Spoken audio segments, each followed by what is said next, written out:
Nungsiraba viewersing data cable yauduna matau karamna mobile-dagi PC-da anuga PC-da i mobile-da data transfer taugunin haibagi matangda video siyan minasi.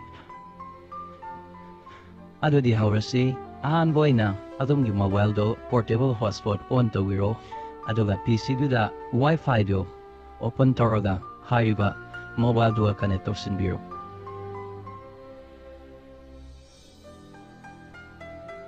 Connection tawraba loirba matungda adumgi phone-da Play Store application adu open tawbirada search tawfumdada Wi-Fi FTP server haina thadana search tawsinbiro.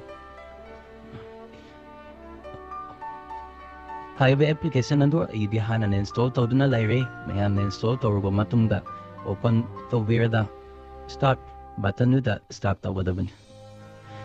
Start tawraba matungda adamgi mobile da uriba server URL thabadada lairiba IP address adamak adamgi computer da my computer hangapirada address bar da haiba address adu isinbiro.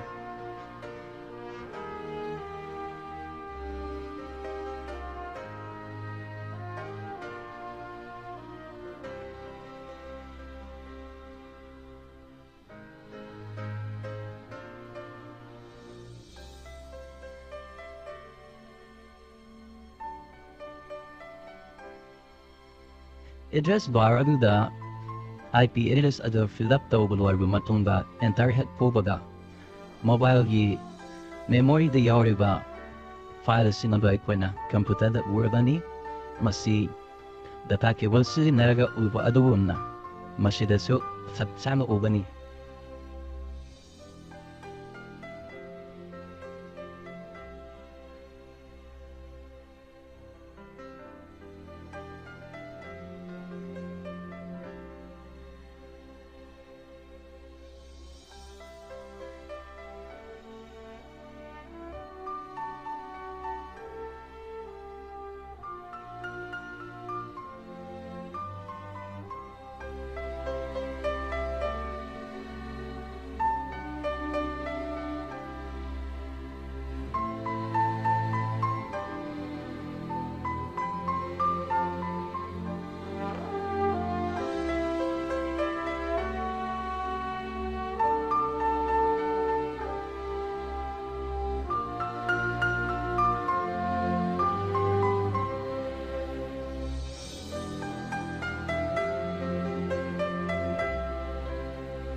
Adom na adom yung computer da trial tawo matam na kariguma success oiba taragadi na button nambira mo adoga comment supibira mo karigumba ay channel lasi adom na subscribe ta video ba oiba na subscribe na video na matanging video singida magda kana balawin na ba nolok chari.